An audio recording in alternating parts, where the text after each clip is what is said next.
Hello प्यारे friends, आज मैं वीडियो लेकर आया हूँ बिहार बोर्ड फाइनल परीक्षा वर्ग 10th के लिए बायोलॉजी से प्रश्नों को। तो इस वीडियो में शुरू से अंत तक जरूर बने रहिए और इस वीडियो में शुरू से अंत तक बने रहने के लिए फ्री एजुकेशन धर्मराज की ओर से आप लोग का स्वागत है।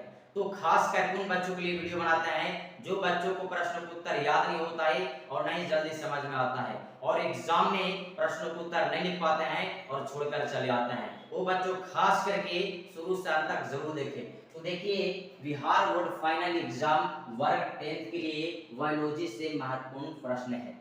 तो खास करके कमजोर बच्चों के लिए बनाते हैं। देखिए, प्रश्न में दिया हुआ है नहीं, कठोर परिश्रम या अभ्यास करते समय सांस लेने में किस प्रकार से प्रभाव पड़ता है। ये प्रश्न दिया हुआ है। ऐसे भी प्रश्नों का उत्तर हमें जानना बहुत जरूरी है कि कठोर परिश्रम या अभ्यास करते समय सांस लेने में किस प्रकार से प्रभाव पड़ता है। ये प्रश्न है, इसका उत्तर याद नहीं है, एग्जाम में प्रश्न पूछ दिया है तो हम कैसे लिखेंगे इस वीडियो में बता रहे हैं। तो देखिए, जितना का एक क्वेश्चन है उतना क्वेश्चन नंबर फ्रेश लिखिएगा।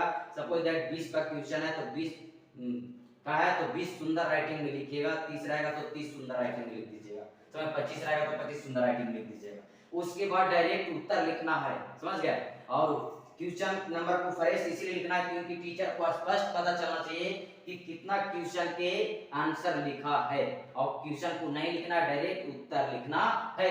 समझ लो, एक बार उत्तर कर तिरछी उत्तर लिख के और उसके बाद क्वेश्चन को एक बार पढ़ लेना है और क्वेश्चन की सहायता से आंसर लिखने का प्रयास करना है क्योंकि आपको मानो क्वेश्चन का आंसर याद नहीं है, समझ गए। तो देखिए, उत्तर लिख के तिरछी इस तरीके से खींच दीजिए और क्वेश्चन को एक बार पढ़ लीजिए कि कठोर परिश्रम या अभ्यास करते समय सांस लेने में किस प्रकार से प्रभाव पड़ता है, ये प्रश्न है और हम डायरेक्ट उत्तर लिखना है। देखिए, कठोर परिश्रम या अभ्यास करते समय सांस लेने में इस प्रकार से प्रभाव पड़ता है, समझ नहीं। क्वेश्चन के साथ आसान से लिख रहा है कि कठोर परिश्रम या अभ्यास करते समय सांस लेने में इस प्रकार से प्रभाव पड़ता है कि मनुष्य की श्वसन की दर 15 से 18 प्रति मिनट होती है। मनुष्य की श्वसन की दर जो होती है 15 से 18 प्रति मिनट होती है, लेकिन कठोर व्यायाम के बाद यह दर बढ़कर 20 से 25 प्रति मिनट हो जाती है, समझ नहीं। जैसे कठोर परिश्रम करते हैं, समझ गए, या व्यायाम करते हैं तो उसमें उसका श्वसन की दर बढ़कर 20 से 25 प्रति मिनट हो जाती है, 20 से 25 प्रति मिनट हो जाती है, समझ नहीं। क्योंकि व्यायाम के समय या कठोर परिश्रम के समय अधिक ऊर्जा की आवश्यकता होती है, समझ नहीं।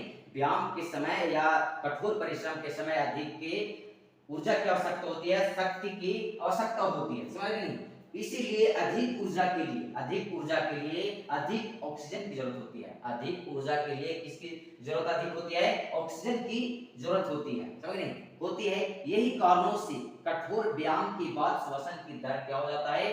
बढ़ जाता है, समझ नहीं। फिर से देखिए, कठोर परिश्रम या अभ्यास करते समय सांस लेने में इस प्रकार से बढ़ जाता है या प्रभाव पड़ता है, समझ नहीं। इस प्रकार से प्रभाव पड़ता है कि मनुष्य की श्वसन की दर जो होती है 15 से 18 प्रति मिनट होती है। कितनी होती है? 15 से 18 प्रति मिनट होती है, लेकिन कठोर व्यायाम के बाद या कठोर परिश्रम के बाद, समझ नहीं, यह दर जो है से बढ़कर 20 से 25 प्रति मिनट हो जाती है, समझ नहीं, 20 से 25 प्रति मिनट हो जाती है। क्योंकि व्यायाम के समय या कठोर परिश्रम के समय अधिक ऊर्जा की आवश्यकता होती है, उसमें अधिक ऊर्जा की आवश्यकता होती है, अधिक बल की आवश्यकता होती है। इसीलिए अधिक ऊर्जा के लिए अधिक बल के लिए अधिक ऑक्सीजन की जरूरत होती है, अधिक ऑक्सीजन की भी जरूरत होगी, समझ नहीं। यही कारणों से कठोर व्यायाम के बाद श्वसन का दर क्या हो जाता है? बढ़ जाता है, समझ नहीं। इसी प्रकार से बिल्कुल आपने तौर तरीका से आंसर लिखेगा तो अच्छे नंबर्स मिलेंगे, समझ गए। अगला प्रश्न देखिए, हमारे शरीर में हीमोग्लोबिन की कमी होने से क्या परिणाम हो सकते हैं। लेकिन एक प्रश्न है, इसका उत्तर याद नहीं है तो क्वेश्चन के माध्यम से आंसर लिखेंगे। देखिए, जितना सीरियल नंबर का क्वेश्चन होगा वो स्पष्ट और सुंदर राइटिंग इसको भी लिख दीजिएगा और डायरेक्ट उत्तर लिखिएगा, क्वेश्चन नहीं उतारना है। अब एक बार क्वेश्चन पढ़ लेना, क्वेश्चन के साथ आंसर लिखने का प्रयास करना क्योंकि क्वेश्चन का आंसर आपको याद नहीं है। तो देखिए, हमारे शरीर में हीमोग्लोबिन की कमी होने से परिणाम हो सकती है। तो हम आंसर लिख रहा है, हमारे शरीर में हीमोग्लोबिन की कमी से शरीर का रक्त यानी खून की कमी हो जाती है, समझ गए। हमारे शरीर में हीमोग्लोबिन की कमी से क्या होती है, शरीर में रक्त यानी खून की कमी हो जाती है, समझिए खून की कमी हो जाती है, खून की मात्रा जो है कमी हो जाती है, समझ गए। वह हमें श्वसन के लिए आवश्यक ऑक्सीजन जो होती है, हमारे शरीर के लिए आवश्यक, समझ श्वसन की जरूरत होती है, ऑक्सीजन की जरूरत होती है, तो नहीं मिल पाती है, नहीं मिल पाती है, समझ जिस कारण से हम शीघ्र क्या हो जाते हैं, थक जाते हैं, समझ और हमारे शरीर रंग क्या हो जाता है, हमारे शरीर का रंग जो होता है ऐसे पीला हो जाता है और कमजोरी का एहसास होने लगता है, समझ नहीं।